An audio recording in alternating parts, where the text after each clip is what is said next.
So what's up, man? How's it going, man? Pretty good. Not a whole lot.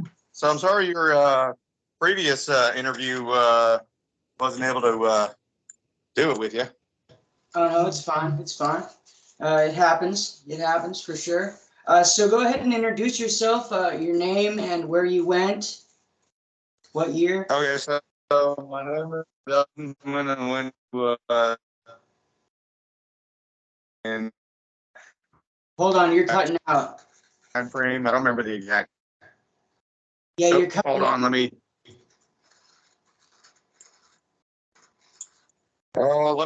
step out to a better service area. Hold on. Yep.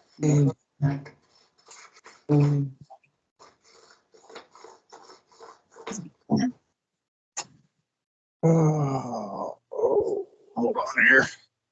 Yeah. Oh. Hold on, is that better? Little bit, yeah. A little bit better. Yeah, that's better. Yeah, let me go. Let me go out to the parking lot. Get better service down in the parking lot. Okay. Sorry, I headed out for work and stuff today. So we're down in like Newport, Oregon. Oh no, it's fine, man. I'm not tripping. I just want to make sure that people can see you and whatever and whatnot and hear you. Oh God. So yeah, no. So let me retry the intro. Okay, is everything good now? Yeah, everything's a lot better now. Yep. All right, sweet. So yeah, my name is Dustin Bowman. Went to Spring Creek Lodge. I believe the year was like either 97 or 98. I don't know. I don't remember the exact year, but it was right around that time frame. I was there with my older brother Derek. He spent 2 years in Paradise Cove before he got transferred to Spring Creek. Okay. So. Okay. And walk us through your first day there. Like, first of all, did you get transported, or did your parents bring you up there? Well, I was escorted. I mean, Okay. I was familiar and stuff with the program, so when I got woken up at like 3 or 4 o'clock in the morning, I knew the two people that were escorting me there because went through some of the family seminars with them because there were parents of other kids in the seminar that my dad become friends with and stuff. And, you know, I got woken up, you know, early and come on, you're going to the program. Yeah. And I was like, okay. Yeah. Okay. Okay. Walk us through your first day there. I really don't remember a whole lot about my first day there because I'd previously visited Spring Creek when my brother was in before I was taken there because he was able to have family visitation. So I'd went there and everything. And so, you know, kind of getting re-familiared with, you know, the facility, met my case manager. At the time, her name was Lori Traver. She got married to another of the staff members, but she was always like a really cool caseworker. But I remember I was placed into Unity Family. This was back before, you know, I think you and I talked before about it was back before they, you know, built the new cabins and stuff like that, right as you go in. Yeah. So I was placed in Unity Family. I think they assigned somebody for like orientation. What's up? Where were you staying then before the cabins were built? Where were I was in the cabin was called the Grand Teton. It was right across from the Chow Hall, the Hungry Horse. Okay, so that's where they were housing the students? That's what I'm trying to figure out. Oh, that was one of the areas that they housed them. That's where the Unity Family took place. It was so Unity Family was in the Teton, and right as you were staring at the building, to the back and to the left was the upper level boys' cabin. Okay, that might have been where they moved the gym to, or it might have been. It's either where the gym was. Where You guys had a gym? We had to work out on the basketball court. Okay, where I'm thinking of is where Teton is, right? So you have the Hungry Horse, right, and then you have Teton right in front, like the back. Yeah, like literally right across from it. It's almost like an A-frame. Yeah, and then you go up if you go up the hill from Teton, there was gravel hill or whatnot, and there was a building up there. Do you remember the building I'm talking about? So yeah, if you go to the left of the Teton, you went up to the upper level building, and then if you went to the right of the Teton, you went to the Hobbit. Okay. Yep. That's exactly where I was thinking of. Okay, that makes sense. That makes sense. I was just trying to get a better picture in my head where they're housing the kids before the cabins were built. Okay. And what did you like about? You said that what was it? Your family rep or whatever that you really liked? The person that you. Yeah, so the case manager, I think family rep is what they were called. She was actually really nice, down to earth. When she came to talk to you, she, you know, was really wholeheartedly interested in what you had to say, what you were feeling, and everything, and anything that I wanted her to tell my parents and stuff. And, and like I had never that's one of the people that I definitely respected while I was there because of the fact that so much chaos and stuff like that while we were there, as far as the things going through. I mean, God, there's a whole lot of things, but anyway, she was definitely one of the people that was always upfront and honest. Like if she, if I was in a bad mood or whatever, and I was like, well, I don't like this, and la da da da da. And she's like, listen, I'm not going to tell your parents that you're pissed at them. I understand you're upset. I understand you're hurt, but it's like I'm not going to tell them your son says F off. And Well, you got a good family rep then. You got a good family rep. There was some that would do that, but you got a good family rep. That's cool. That's cool. That you felt the connection to her. So you were in Unity. What were the other families called back then? So I remember there was Legend. That was a family that when my brother was switched to Spring Creek, he was in Legend. I think we started taking in kids from other facilities, and so they started one called Aspire. I don't remember too much of the female ones. I remember there was a female one called Serenity. Yep.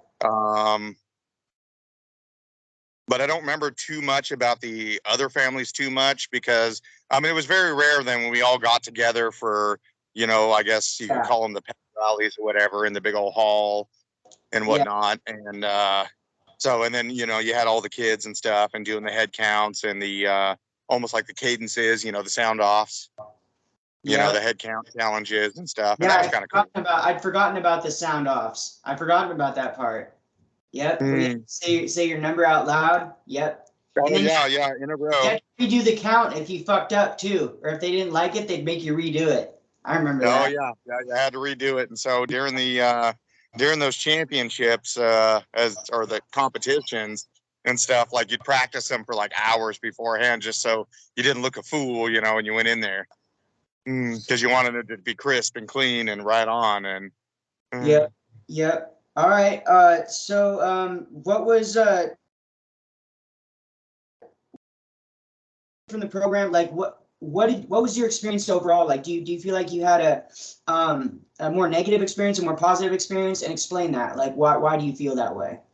Okay, for me, the program wasn't as bad as what it was for a lot of other people. I was always kind of a quiet to myself type of kid growing up. I didn't get sent there because I was into drugs or anything like that. I got sent there because my parents started seeing a behavior pattern that I was starting to go down as far as hanging with the wrong people. I skipped school a few times, and which was really funny because I was homeschooled half of the time. So the classes I was supposed to be there for is what I got in trouble for skipping. And then I got caught with tobacco one day. And then when I felt myself, rebelling, against my parents were away at a seminar in Utah with my older brother. It was one of the parent-child, I think PC1. It was either PC1 or PC2 that they were doing it. And I was being watched by one of the family friends, and I took off that night. Like I left a letter saying like, oh, well, can't live my dad's life and la da da da da. And, I was gone essentially for the weekend. Yeah. And my dad was able to track me down. I don't know how. My dad's freaking intelligent as all get out, but found out where I was, made me promise to come back and stuff. And I said I would, because I've always been, my dad taught me to always be a man of your word. If you give your word to something, then, you follow through with it. Yeah, follow through for sure. All right. What was the most difficult part when you first got there for you? I'd have to say almost adjusting to schedule type of thing. Like, I'm a quick learner, so I adjusted to the schedule pretty quickly, found out about, how the school work, how the school classes worked. The group meetings was a new one for me because talking to people about, what you're feeling and having to give feedback towards people to try to help them or call them on their BS, type of thing. And it's just like, that was new for me because I was always kept to myself. Like, and a lot of these kids from different backgrounds and everything. I mean, I watched one kid who came in who was 15 years old go through massive heroin withdrawals. Yeah. And it's just like, cold turkey, probably. Yeah, like freaking, I mean, what am I going to say to this kid? Like, even to this day, there's a lot of things. Like, I got best friends. I don't even want to say anything to this kid.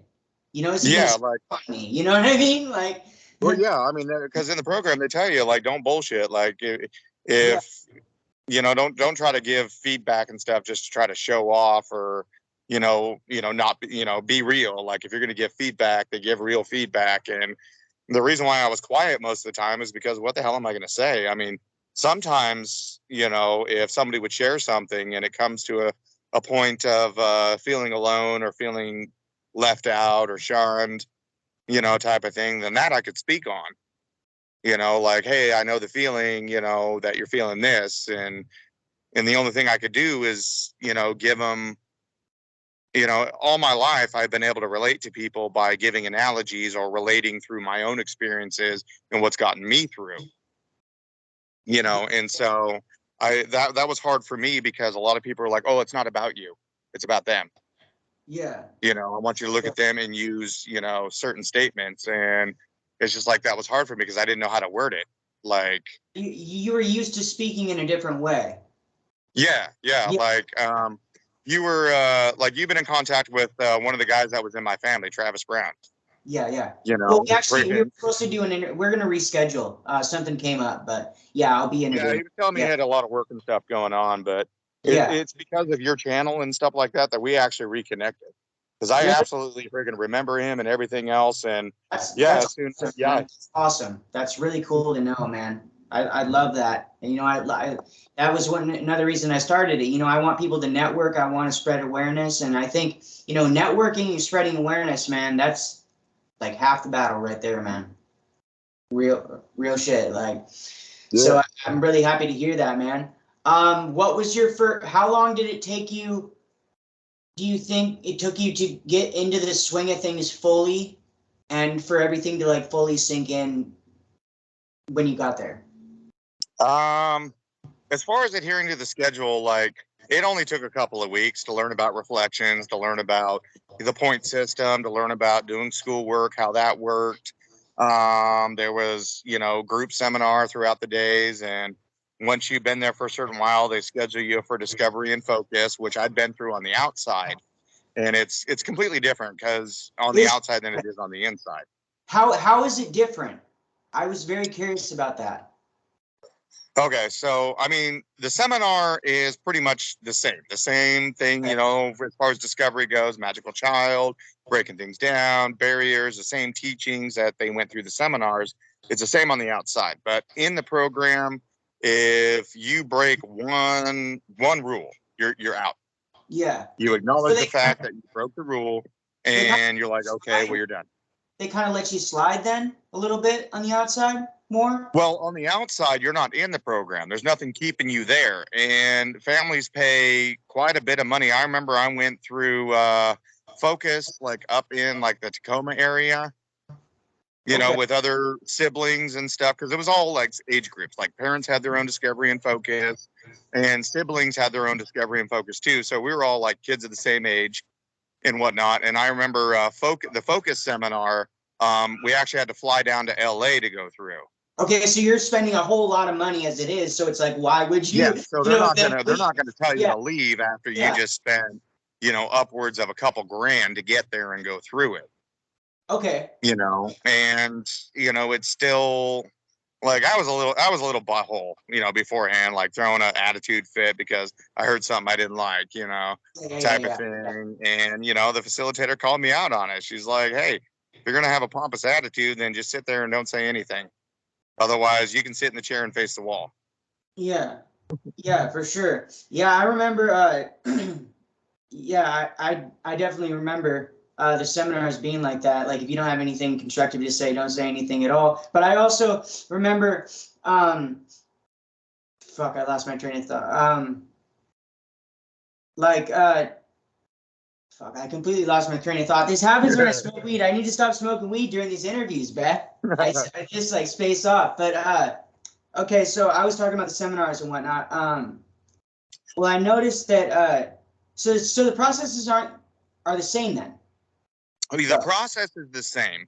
The rules are a lot more lenient when you're on the outside because of your family spends so much money. Can you imagine the type of lawsuit that they would have that, oh, you were kicked out of the seminar because you were 3 seconds late to your chair?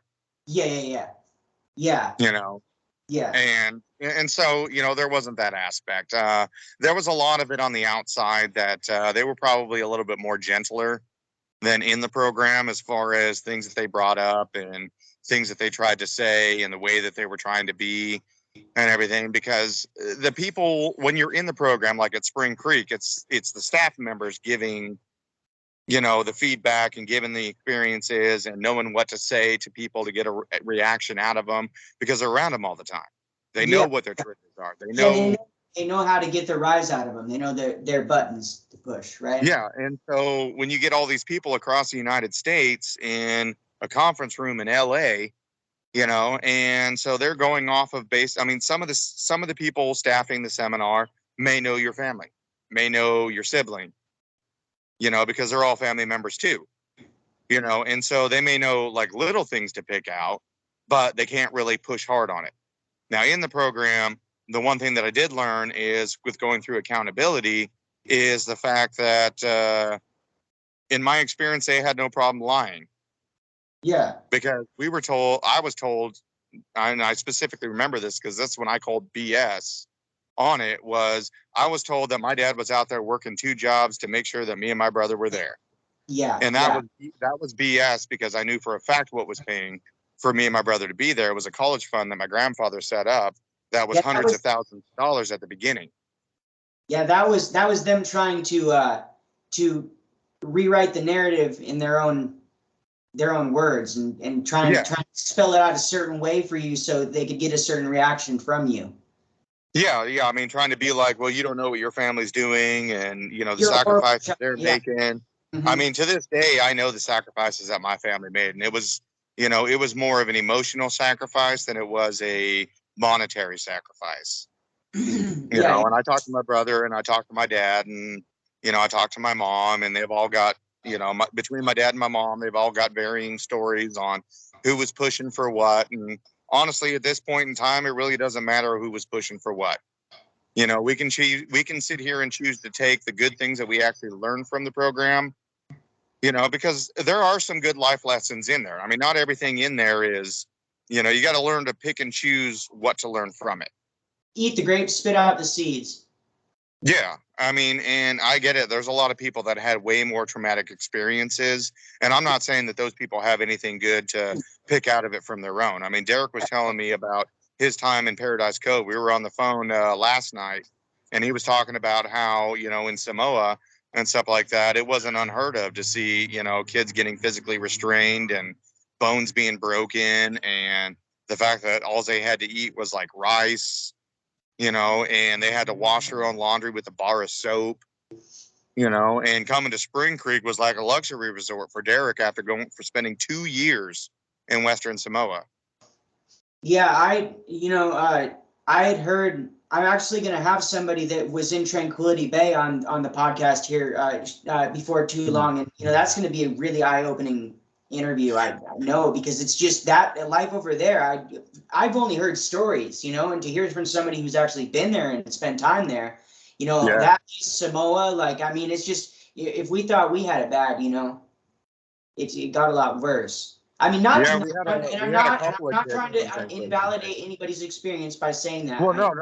And that's the thing, is it's everybody's individual experience. Yeah. Yeah. Everybody's going to have their own experience, and that's, they deserve to have their story told, and, they deserve to not have people jump their guns about their story. You know what I mean? Because it's their story. you know, it's their time to shine. Yeah, absolutely. I was so I remembered what I was thinking was I remembered I learned in the seminars right away that you can't take feedback as an attack. You know what I mean? It's not like Oh yeah, they're you're doing not this supposed to. to.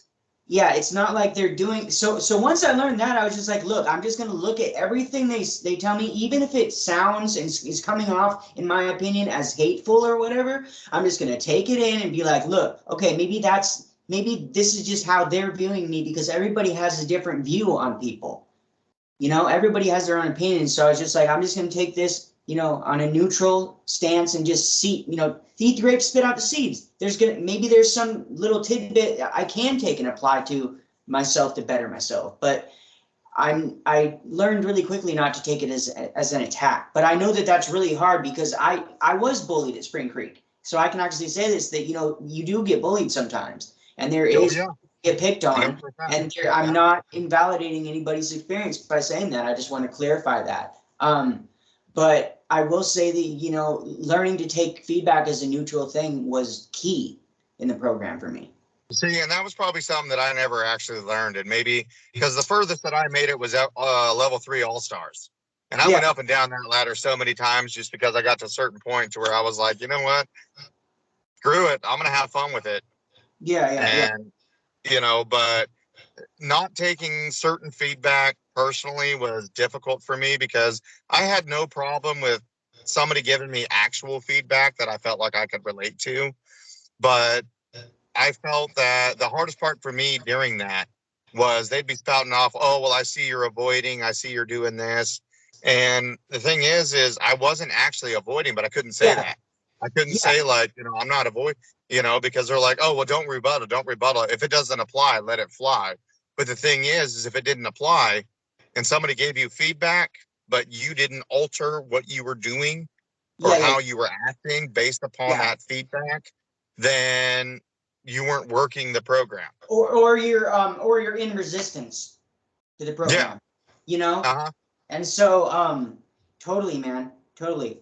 Yeah, another part was fucking also just understanding that when somebody was giving me feedback, and this took me a long time for this to sink in too, just realizing when I just look at him and be like, look, okay, he's trying to get through his program. He's trying to do this, and this, say this, and this, because he feels like he has to get out of the program. So I'm gonna just let him do his thing, okay? I know who I am, okay? At a certain point in the program, I knew who I was. Nobody was gonna drag me down for Yeah. anything. So at a certain point, and that was level 4 and level 5. So anybody else don't feel like you're bad or whatnot because you didn't feel this way. But after a certain point in level 5 or whatnot, I started to realize that they're just trying to do whatever the fuck they have to get home. There were some straight assholes that would just target people. Yeah, I'm not saying that didn't exist, but there was also people that had that problem. So I definitely I wanted to state that as well. What was your favorite seminar and why? Or not favorite, like seminar that you felt you got the most out of? I would have to say my favorite seminar, even after going through both of them and stuff, my favorite one was probably Focus, Okay. because Focus kind of really going around as from what I can remember, and I could be off. It could be Discovery instead, but it was in the matter of breaking out of your comfort zone and realizing when you come across something new. Because me getting ready to be a new business owner and running a construction company, it's pretty scary making that leap. And I remember friggin' the facilitator that I had, Lou. No brain. That's not fear. That's excitement. Mm-hmm. And there's a lot of truth to some of the things that they say. Now, maybe not necessarily the way that it's taught, but what I took from the Focus seminars and everything was really focusing in on where you want to be in life, what type of person that you actually want to be. And the fact that you can't look to anybody else to create it, which is really weird because during these seminars, everybody's telling you how to act and what to do and Yeah. everything. But, it really does teach you how to honestly become your own person, that you can't control other people. You can't control what they see or feel. And honestly, at the end of the day, does it really matter? Because you're Yeah, the one that has to do with your actions, or, ramifications of your actions at the end of the day. Because at the end of the day, I mean, we all come from different walks of life, and we will all return to the walks of life of which we choose to.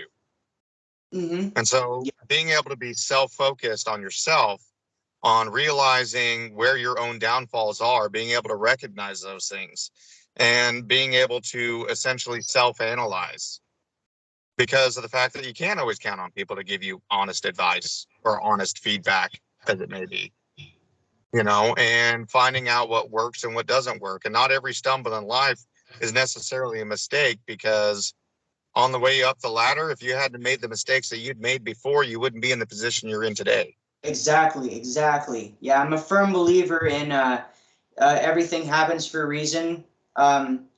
There's a lot of fucked off shit that happens to people, and that doesn't make it a There good is. thing that happened. It doesn't make it a good thing that happened, but it happened. So that turns you into the person that you are. You can't change the fact that it happened, but you can change the fact of how you choose to react to it and how much power you give it over in your life. When you're giving all of these negativities your attention and whatnot, it starts to control your life. Like if you let it, Absolutely. it'll control your life. It'll consume you. And I didn't want my time at the program to consume me. So I decided, did what I had to start working through it. And I'm in no way completely worked through it. It might be a long process. I don't know. But I'm taking it one day at a time and just trying to be present. And, I really enjoy this podcast because I can give people a chance to share their stories and share their Absolutely. experiences. And I would, just to add on to the point that I feel that you're making, is one of my things that I always follow, because I always felt like, through the program and through growing up in my life and everything, that I felt really bad if I didn't have the right answer. Mhm. And later on in life, as I'm going through, as I realize that, what, I may not have the right answer, but I certainly know what the wrong answer is. So Yeah. through process of elimination, I could find the right answer. Yeah. Yep. Yeah. And there's no better. I'm a firm believer that there's almost no better teacher than experience itself. Yeah, There. where does wisdom comes from? Making bad decisions, because now Yeah. we know better. Yeah. And there's a lot of bad decisions, including doing heroin and meth in my life that, I regret doing. But if I hadn't done them, I wouldn't be sober now. And I wouldn't be in a position where I don't want to ever touch hard drugs again. I just want to, Absolutely. like I wouldn't have come to that spot. So it took me, reaching rock bottom and almost losing everything in my life for me to finally decide that I don't want my dad who has Alzheimer's to see me like this when he dies. I don't want to be like this. I don't want, not that I'm doing it for anybody else. I'm just saying like, these are some of the things, I want to be there for my dad. I want to be present. I want to actually be myself and be fully there for my dad and spend time with him. Mm-hmm. Your parents can tell when you're fucking off. Like, there's something about, being a parent that they have like a sixth sense, man. They can tell. Like you were talking about earlier, like your dad knew right where you were. Like my mom would show up at, right before I went to Spring Creek, she showed up at one of my buddy's house that I'd been crashing at a buddy of mine's house, and his house was pretty much like the kick it spot. Like everybody would come over there, smoke weed, skip class, drink beer and stuff like that. So I had been hanging out over there, and she somehow, I don't know how the fuck she did, but she found out where I was, came over there, and essentially grabbed me and brought me home and said, "You can't be here," made a whole scene. How she knew I was there, I have no idea, but parents know these kind of things, and they know when Oh we're yeah. fucking off, and I just didn't want to have that guilt within myself. I deal with enough guilt as it is, from the program, from a whole lot of shit in my life. But I didn't want to have that guilt or, not being there and spending time with my dad for one big thing, on my Mm-hmm. conscience. So, I wanted to be clear minded, and I also wanted to have a place to live and not be fucking homeless and starving and spending every last dime on drugs. and I'm not trying to turn this into like a testimonial for, No. sobriety or anything. I definitely support sobriety 110%. I'm just wanted to throw that out there that, I'm a firm believer that people, it's all in how you choose to react to what life throws at you. Absolutely. And, I'm one of the fortunate people who have not had to deal with the consequences of walking down that path. So those that I have in my life to this day who have been down that path and have been able to pull themselves out of it, there's a lot of strength there that, I've got family members that are still, they're in the beginning stages of their recovery and they want it bad, but they're still recuperating a lot of lost connections because of that's how people are used to seeing them. And it's, I can't imagine how difficult of a situation and what inner strength that not only to walk away from that type of life, but to be able to essentially pick yourself up damn near alone, if not completely alone, and do it by yourself. I mean, that in itself is a testament that of which, I am fortunate enough to not have to had experienced that. Yeah. Do you feel, getting back to the program, when you were there, were they giving people work projects? Did you see people going on work projects for points? I didn't hear about it for points, but I remember people got to go on work projects and people jumped at that chance, not for the points or anything, but just to get away from the normal routine because it was something different. Yeah, for sure. Was it, let's see, did you witness any runners when you were there? There were a couple people that tried to beat feet. One of them actually made it all the way to Spokane. Okay. A couple of them got caught up in the hills and whatnot, and I didn't think it was appropriate. And as now looking back, but we were all kind of brought out and watched them have to do pretty much the walk of shame back into camp. Yeah, I remember that. Yep. It was like a shunning, like almost like a hazing. It almost felt like a hazing. Now that I'm looking back at it, It was a psychological tool that works both ways. One, they were already feeling bad enough, but they had to be paraded around. So they're going to think twice about doing that again because you're already in a bad state. And everybody else is like, well, I don't want to go through that. Yeah, for sure. Let's see. Did you have any favorite family fathers? Any family fathers that you hated? I probably not. I had some pretty good family fathers while I was there. One of them, his name was Dave. The other one's name was Jeff. I think Jeff said that he was prior law enforcement, but he took the job because he really wanted to start working with troubled youth and everything. Dave was kind of a bigger guy, quiet, It wasn't Mr. Dave, was it? It wasn't Mr. Dave, was it? Was it older man that used to be in the Marines and used to be a sniper? Really?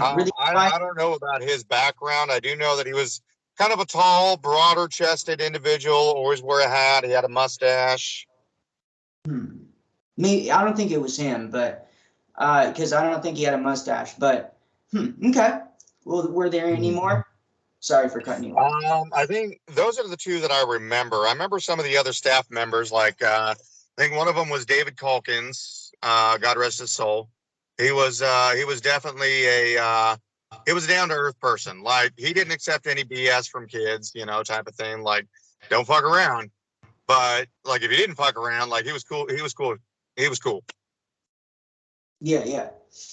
Okay. And then we had another security guy, Charlie. Charlie was another one of those older souls, down to earth type of thing. He actually, I think they ended up having to fire him because one kid was being a butthead and decided that he wasn't going to come out of the porta potty.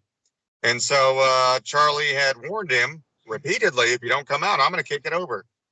And he kicked it over. Oh, wow. Dude, you had porta potties back then? Yeah, they were outside they were used for the Hobbit, and it was right outside the Hungry Horse, and there were just a couple, there were just those two that were sitting out there.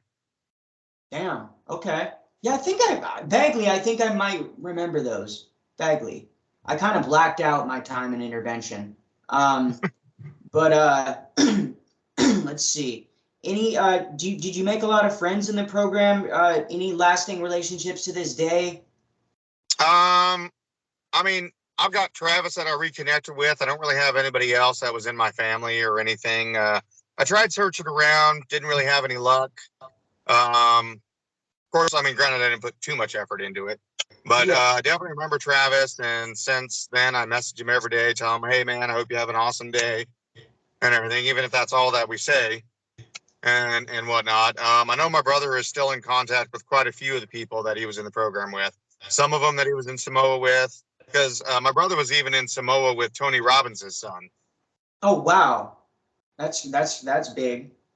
Yeah, and so he's still friends with quite a few people that he went with. I didn't know Tony Robbins' son went there. That's crazy.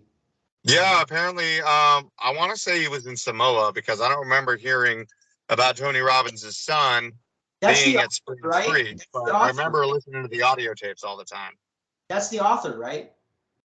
Yeah, the inspirational speaker and author. And I thought so. Really tall guy.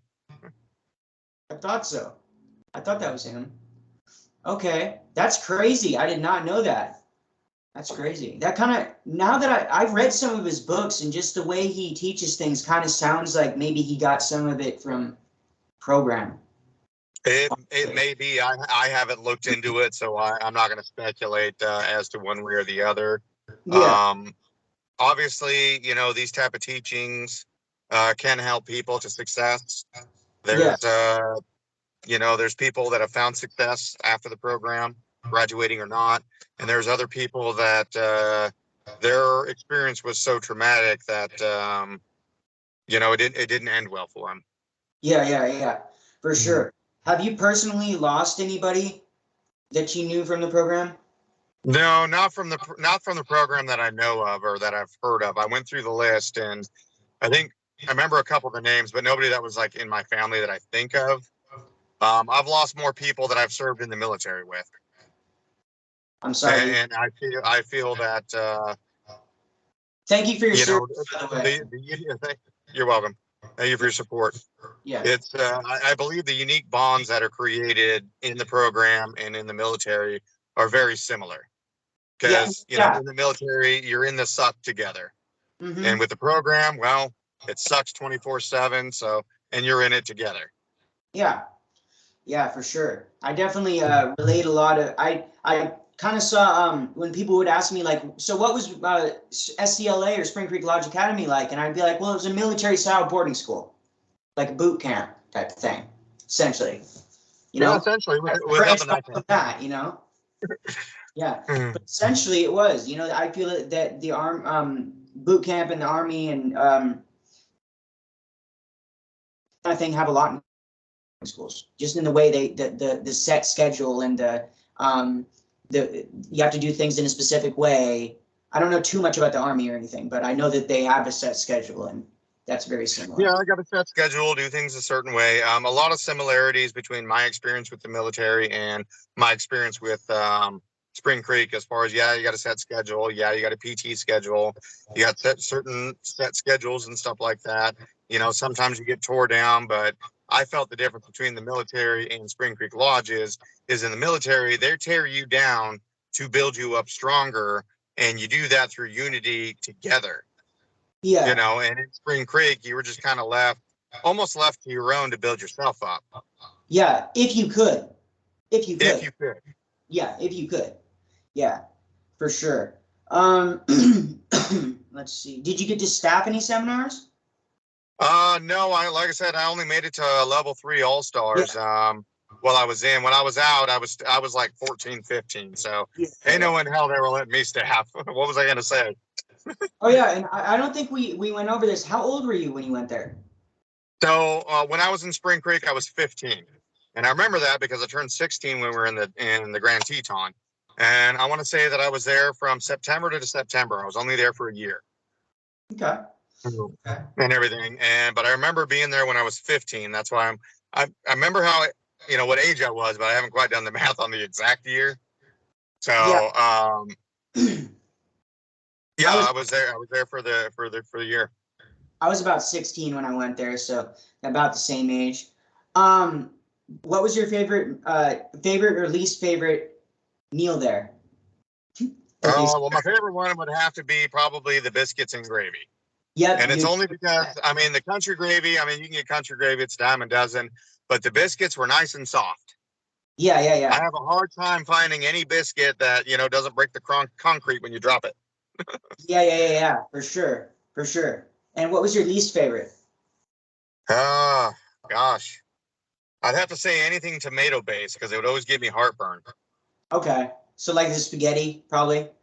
Yeah, spaghetti, that was, yeah. no, not really. I mean, I'd eat everything, of course, because it was food, but yeah, dealing with the heartburn afterwards, not so great. For sure. Well, is there anything else you would like to add to your story? Anything else? Maybe some crazy experience you saw, or I don't know about like crazy experience. I mean, we had like we've talked about, there's a wide range of people of different backgrounds. A lot of the kids that I encountered came from decently wealthy families because let's face it, being in the program was not cheap. We're talking like $300+ a day. Yeah. And so on the low side, yeah. I mean, those in charge of said things and everything, I mean, I'm sure it wasn't cheap running a facility like that, plus the insurances and everything else associated with it. And not to give excuses for anybody or anything, it's just I think it could have been a lot different to actually help people. I understand bringing kids out of those that were heavy into drugs and gang members and stuff, being physically away from that walk of life was probably a good thing, but I think instead of a one blanket fits all, which is what I believe that they were trying to do, is sometimes there's individualism that actually is. Yeah. And for those of us who are graduated, not graduated, survivors of such, or even for some who it's just a distant memory of something that, oh yeah, I went through that, type of thing. I think we should all definitely support each other. And for those who are watching the podcast or following along or just getting going, if you find yourself in a hard spot, definitely reach out. There's a lot of people that, because we've been through the program and, like you and I have talked before, that, you just can't talk to somebody who hasn't been through it. Yeah. And even those who have been through it, their experiences are different, but you connect through trauma. It's not the same talking to somebody that hasn't been through it. It's just not. Like I can, like I'm in a friends with benefits relationship right now, and I talk to her. I'm extremely close to her. I'm closer to her than any other friend that I have right now. Pretty much, and it's different talking. And with her, it's like I'm talking to like a brother or sister almost. You know what I mean? So like a family member. So even with her, it's a bit different. I was going to ask. Absolutely, and they're genuinely interested when they ask because they want to know.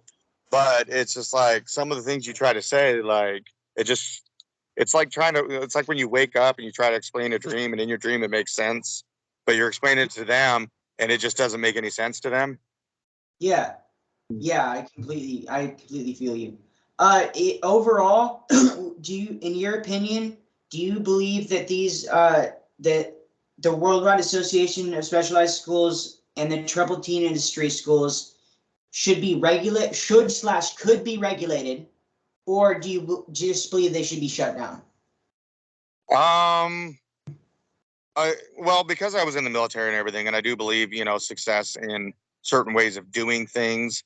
I believe that those types of programs could be successful, but given as the way that, the things that have came through and everything like that, things like that should be shut down without question.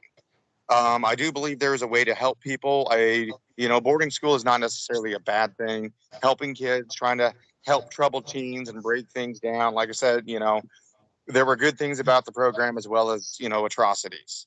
And I do believe that, and it may not be anytime soon, but I do believe that maybe there may be a way to help troubled teens. you Yeah. know.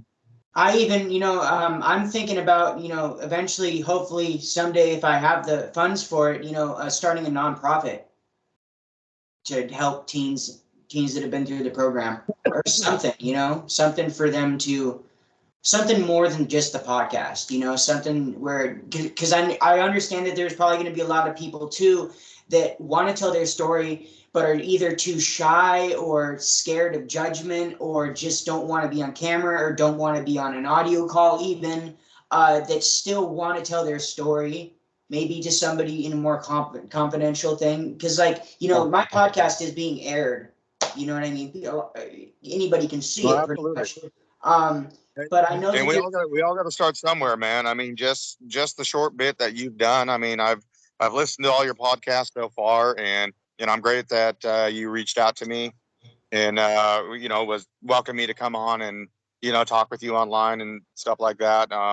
If you don't mind, I'd like to still be in touch with you and kind of see how things are progressing for you. Yeah, no problem, man. Totally. But I think your goal would definitely reaching out for people that may be scared to come forward, or maybe even silently suffering about their own experiences and want to talk but not really sure how to. I mean, this may be a great avenue because maybe it's not something I said, maybe it's somebody who has yet to share their story that's going to connect with this person, and they can take something good away from it. Yeah, somebody told me in the most recent time I was in rehab, something that really stuck out to me. He said, you've only come this far, or you haven't come this far to only come this far. Like, for real. Like, that's some real shit. Like, you know what I mean? Like, no matter how far you are, or no matter how successful you feel like you are in your life, you haven't come this far to only be this far, though. You can do better. You can always do better. You can always do more. And so I'm a firm believer in that. So yeah, totally. I might, if you're ever down for part 2, or want to add more to your story, or just want to chop it up and add another video to the podcast, I'm more than welcome to talk to you again. And thank you so much for coming on. Absolutely. Thank you. Thanks for having me. And I'll definitely be in touch. All right, brother. Much love. Take care. All right. You too, man. Peace out, man.